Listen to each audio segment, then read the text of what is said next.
Today we will discuss about types of the forces on the basis of work. There are some forces in nature, work done by them to displace the body does not depend upon path. For example, ये marker है मेरे हाथ में. If I displace this marker from this position to that position, there are many ways, infinite ways to go from one position to other. मैं ऐसे भी जा सकता हूँ, मैं ऐसे भी जा सकता हूँ. I can take it through any path. But work done by the gravity will not depend upon the path, depends upon initial and final position only. तो इस तरह के forces work done by them does not depend on the path. That forces are known as conservative forces. और जो forces जिनका work depend करेगा path followed by the body, वो different category के हो गए, that is non conservative forces. Clear? So conservative forces, conservative force work done does not depend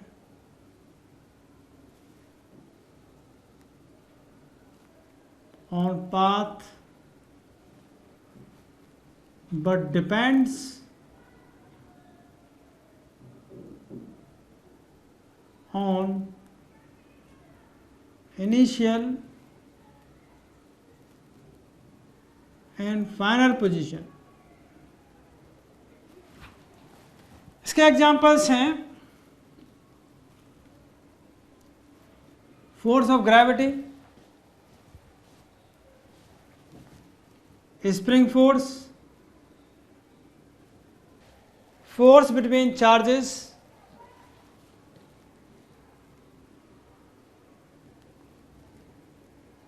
electric force, etc. Now non-conservative forces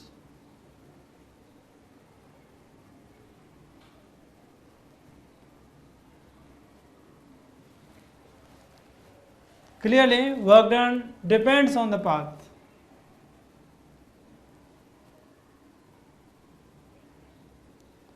Work done depends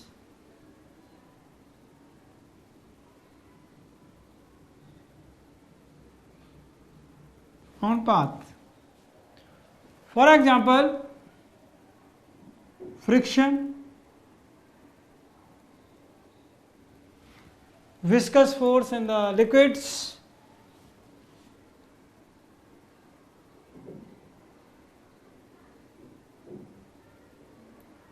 viscous force in the liquids, etc. Okay? अब आप सोचोगे path पर कैसे depend करता है. Let us take one example of gravity here. मान लीजिए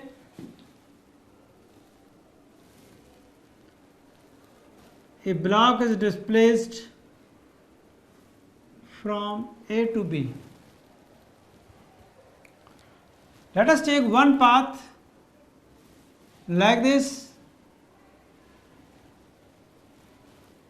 A to C, then C to B.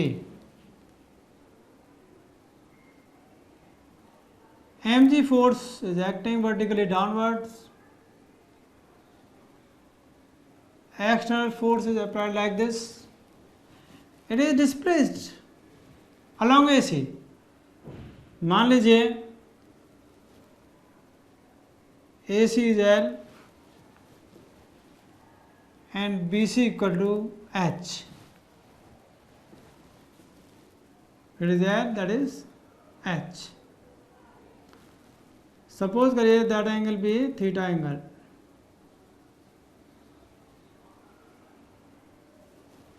Clear? ये मान लीजिए distance x, A B B x,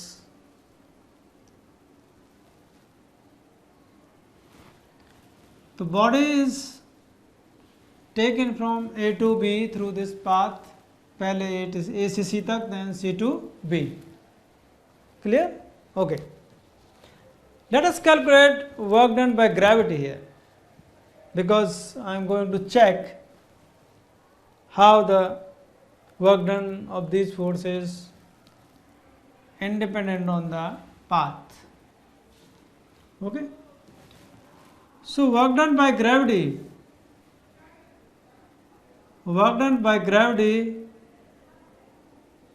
A to C देखिए बच्चों, डिस्प्लेसमेंट कैसे है हॉरिजॉन्टल, mg कैसे वर्टिकल, तो कितना एंगल आया 90 degree between the force and displacement. तो work done will be mg into L cos 90 is 0. Work done by gravity C to B. Gravity is downward in the C to B. Displacement upward, 180 degree angle between force and displacement. So work done by gravity will be mg into h cos 180 degree, this is equal to minus mgh. Now total work done by gravity from A to C to B, this is minus mgh. समझ आया बच्चों? Good. Now let us displace the body along AB path. Gravity will act vertically downward, external force is applied, and with a very slow speed it is displaced along AB path.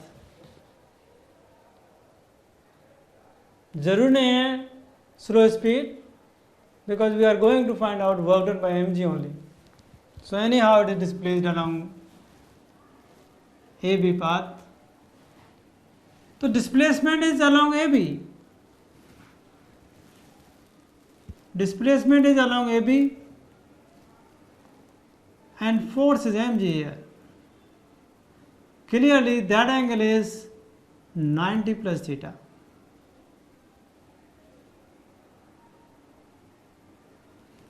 That angle is 90 minus theta. So angle between displacement and force is 90 plus theta. So work done by gravity A to B will be mg into x, क्योंकि A B की value क्या लिए x, mg into x cos of the angle between them, that is 90 plus theta. So that will be equal to minus mgx into sin theta. Now sin theta will be h over x. So this will be equal to minus mg into x into h over x. Clear? देखिए calculate करिए बच्चों, x cancel, that is equal to minus mgh. तो work done by the gravity आपने देखा A to C, C to B कितना आया था minus mgh. अब देखिए दूसरा पाथ ले लिया हमने A टू B, तो वर्क डन किसमें कितना आया माइनस mgh. इस तरह से ग्रेविटी का फोर्स A टू B जाने में पाथ पर डिपेंड नहीं करता. So these forces are known as conservative forces. Clear? Okay, good.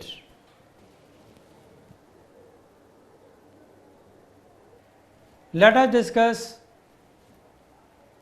work done by the conservative forces and the potential energy.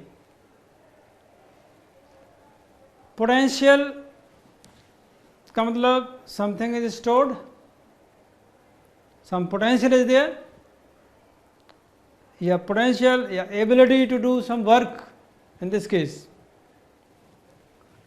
So potential energy का मतलब है energy है कुछ उसके पास टू डू द वर्क, और वो किसके बराबर आएगी? Work done by the conservative forces. This potential energy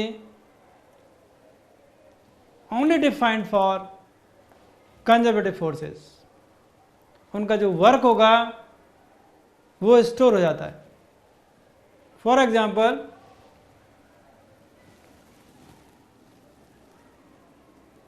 we take one example of a body hanging from the thread. If you displace it slightly this side, तो gravity के against में work हुआ, वो इसमें स्टोर हो गया. अब हमें पता कैसे चलेगा? वेस्ट नहीं हुआ. अगर हम इसको रिलीज कर देते हैं तो what will happen? It oscillates. मान लीजिए एंगल थीटा नॉट है, ये थीटा नॉट एंगल, उतना एंगल इधर भी जाएगी. If air friction is neglected it will never stop. तो मैं कह सकता हूं कि हमने जो डिस्प्लेस किया था अगेंस्ट द ग्रेविटी, इसके अंदर वो वर्क स्टोर हो गया और फिर वो वापस आती है, अगेन स्टोर हो जाता है, काइनेटिक में कन्वर्ट हो जाती है. So energy is stored in this body, that is potential energy. और एक एग्जांपल देखिए, स्प्रिंग है, इट इज नेचुरल लेंथ. मान लीजिए इसका मास स्मॉल है, smooth surface. Okay, if this body is displaced,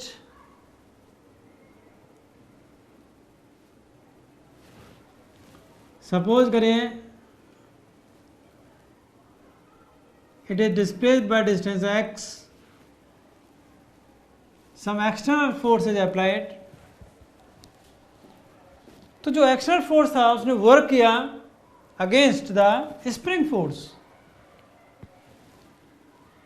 उस वर्क का क्या हुआ? Is it totally wasted?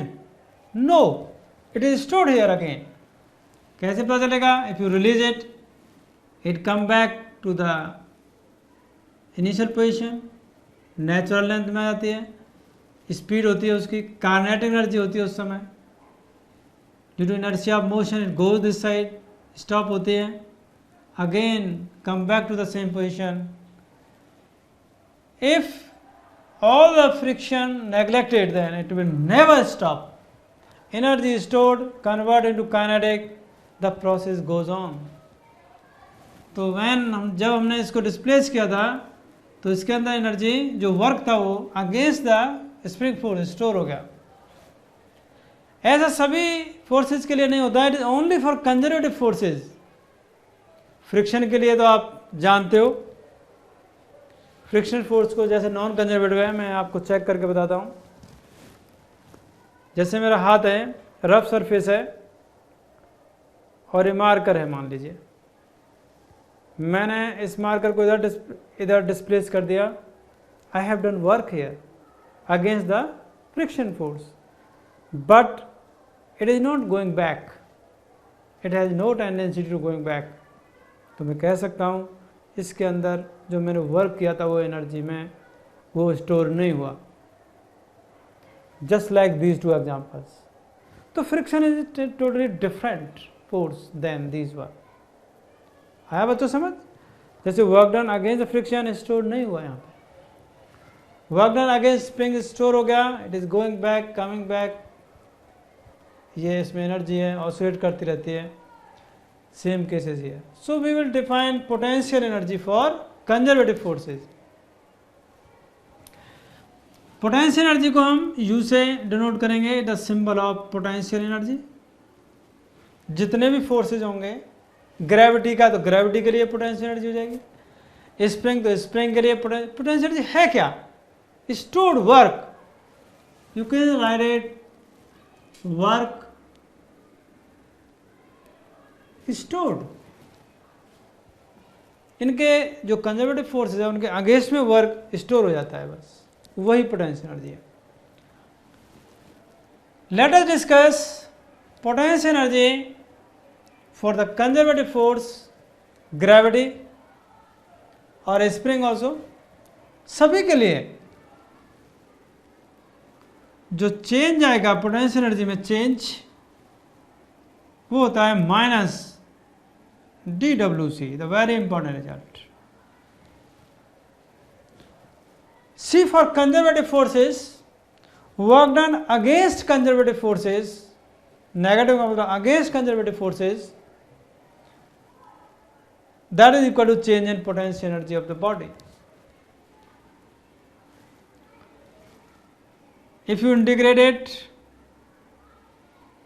you will get D equal to minus DWC, this equal to U final minus U initial. So change in potential energy equal to minus work done from one position to other, from one position to other. मान लीजिए R1 vector position, it is R2 vector position. You can write it also minus integration conservative force dot displacement vector position R vector to R2 vector. Clear, ये होता है. तो इसमें reference level लेंगे तो वहाँ पर पोटेंशियल एनर्जी जीरो हो जाएगी. तो at the reference level potential energy zero होगी. तो potential energy at any position are minus U at the reference level equal to minus integration F vector dot D R vector position 1 to position 2. Clear. At reference level इसको zero ले लेंगे. So potential energy at any position is minus integration F C vector dot D R vector position 1 to position 2. Clear.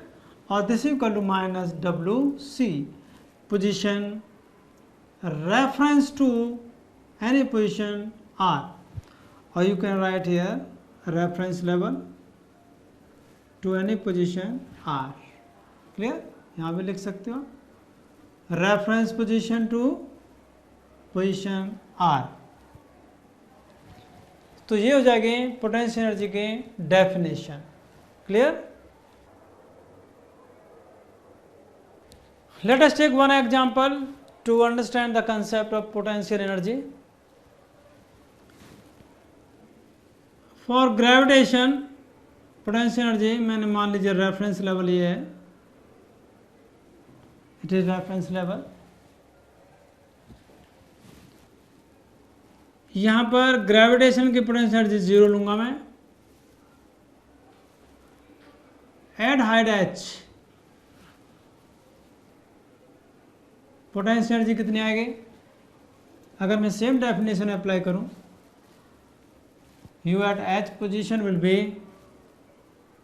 minus work done by gravity reference level to position H.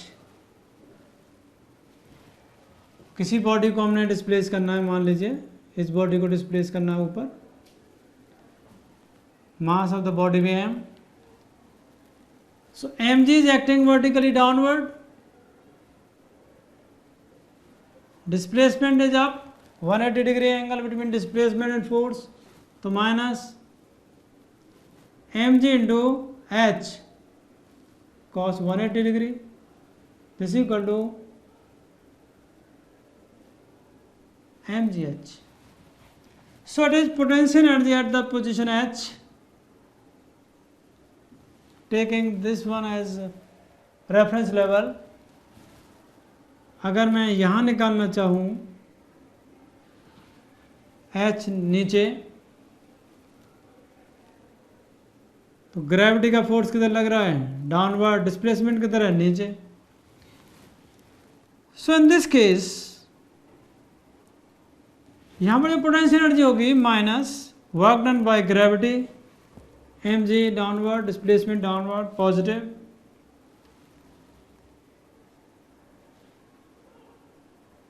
cos 0.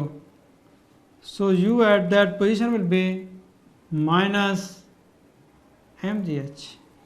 Clear? Now let us take one example. मान लीजिए एक uniform rod है,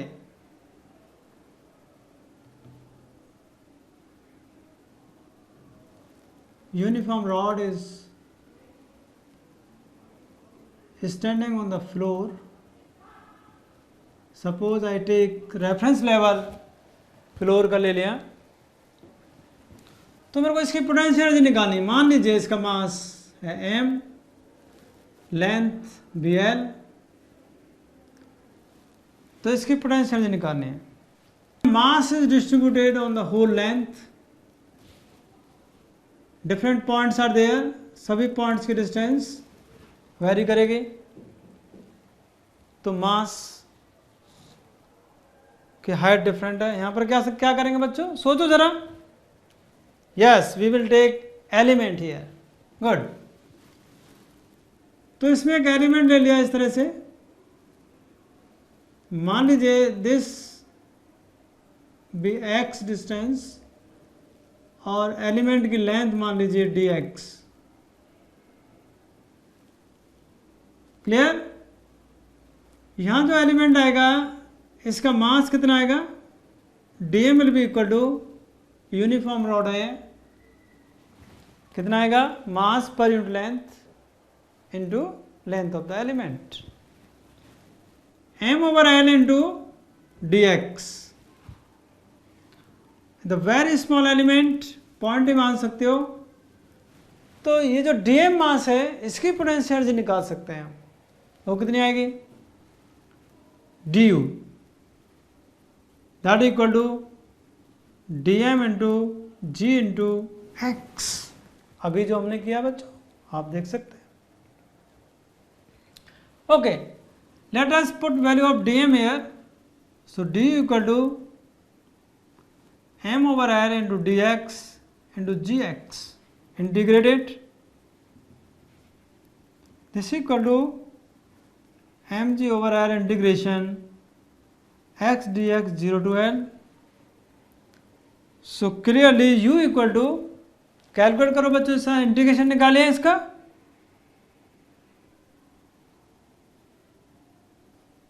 कितना आया, good, x square by 2, very good, 0 to l. Limit लीजिए, upper limit minus lower limit, it is l square by 2 minus 0. So if you simplify it, so potential energy of this rod in this position is mgl by 2. Clear? तो आप इसको याद रखिए, किसी भी body की potential energy निकालनी है, यूनिफॉर्म बॉडी, कोई भी किसी भी टाइप की बॉडी हो सकती है, तो आपको लिखना है mg into height of the centre of mass. L by 2 क्या होगा, इसका सेंटर ऑफ मास आएगा रॉड का. तो किसी भी बॉडी की पोटेंशियल एनर्जी होगी mg into height of the centre mass from the reference level. Clear? Good.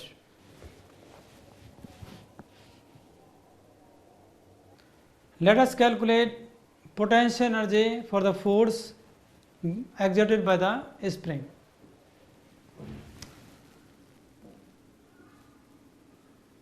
मान लीजिए स्प्रिंग है, ये स्प्रिंग कांस्टेंट है, इसके एक ब्लॉक रखा हुआ है. इससे अगर मैं ब्लॉक के ऊपर कोई फोर्स लगाता हूँ तो ये एक्सटेंड होगी, I have to do work against the conservative force which is spring force. तो इसकी पोटेंशियल एनर्जी कितनी आएगी? Let us apply the definition. U at position x, this is equal to minus integration f vector dot dx vector। मान लीजिए x axis या y axis, इसमें natural length में reference level लेता हूँ, एक्सटेंशन इज 0 to x। इसमें reference level natural length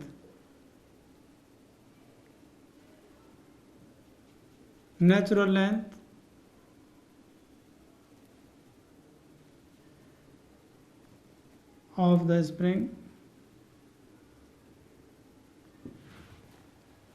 okay, उस समय कोई एक्सटेंशन नहीं है, 0 और x is the extension on the spring. So displacement, मान लीजिए मैंने फोर्स इधर लगाया F external, spring force will be this side, displacement is this side, so 180 degree angle, so that is equal to minus integration F by the spring force into dx cos 180 degree 0 to x। Clearly this is equal to, spring force कितना होता है बताओ? kx। Good, spring force की value kx। x क्या होता है? Extension k spring constant into dx into -1। so clearly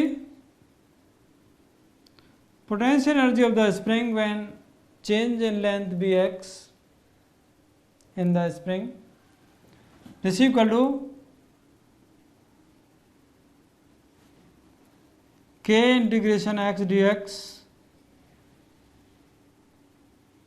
0 to x,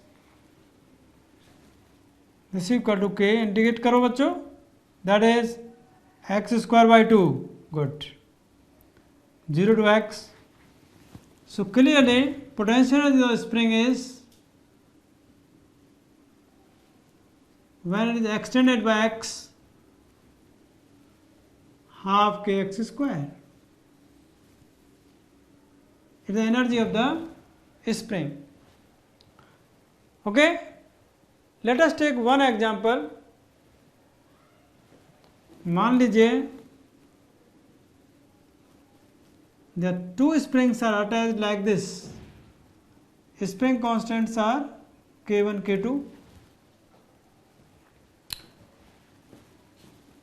and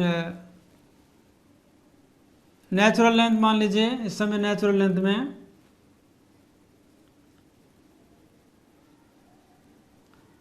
एक force apply किया तो नेट जो चेंज आया स्प्रिंग्स में वो x आया। There will be some change in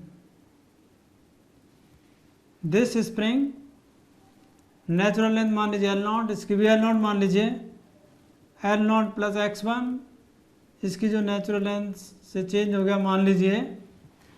so clearly x1 plus x2 is x here, right? okay, but one thing is clear, tension will be same on the whole, both the springs। in that case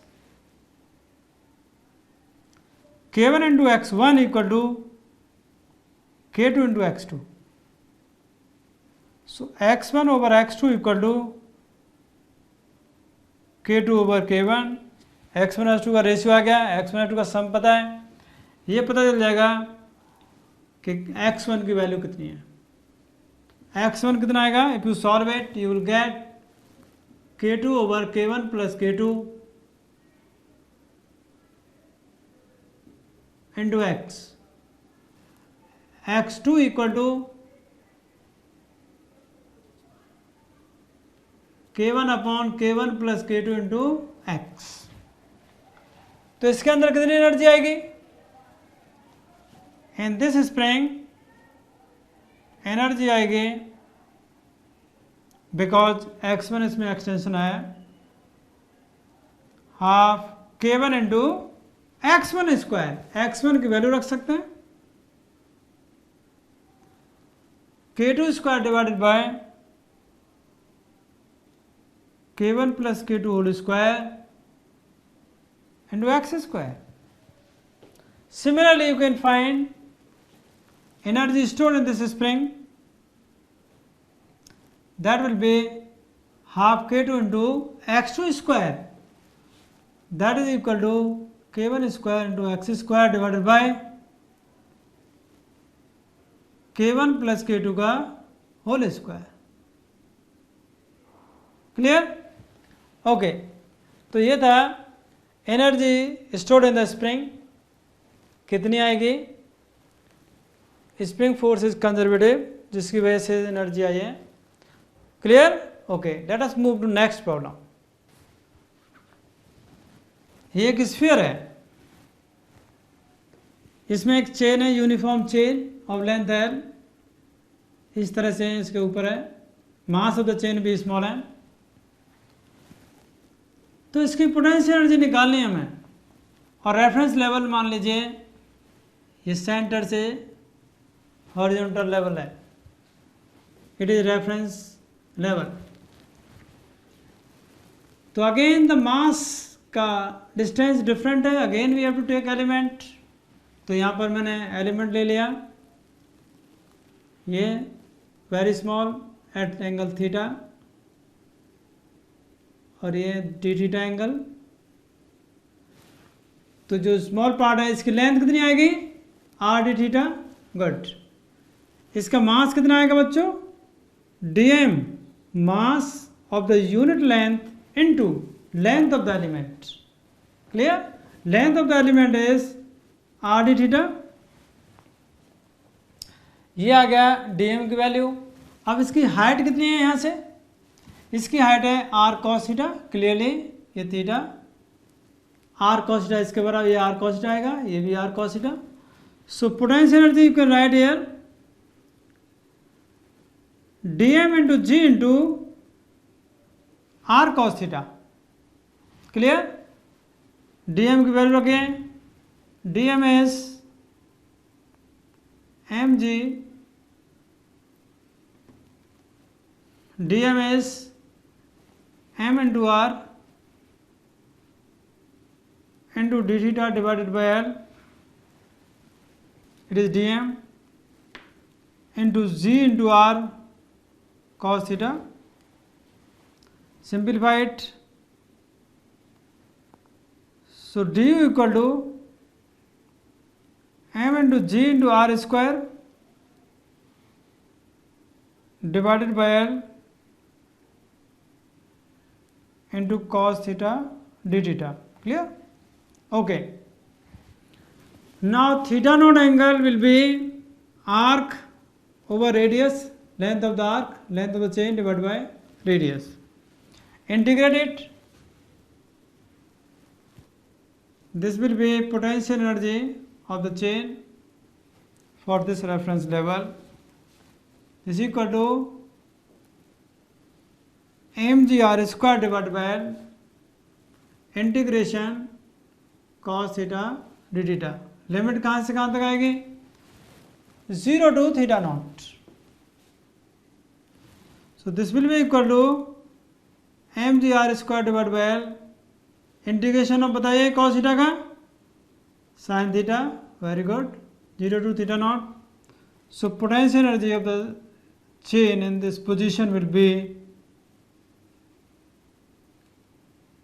sin theta naught, or you can write is equal to mgr square over l into sin l over r. Clear? तो ये था potential energy of the bodies for different conservative forces, हमने derive किए relations. तो next topic में अब हम discuss करेंगे कंजर्वेशन ऑफ मैकेनिकल एनर्जी में यूज होगा। Okay, see you next time.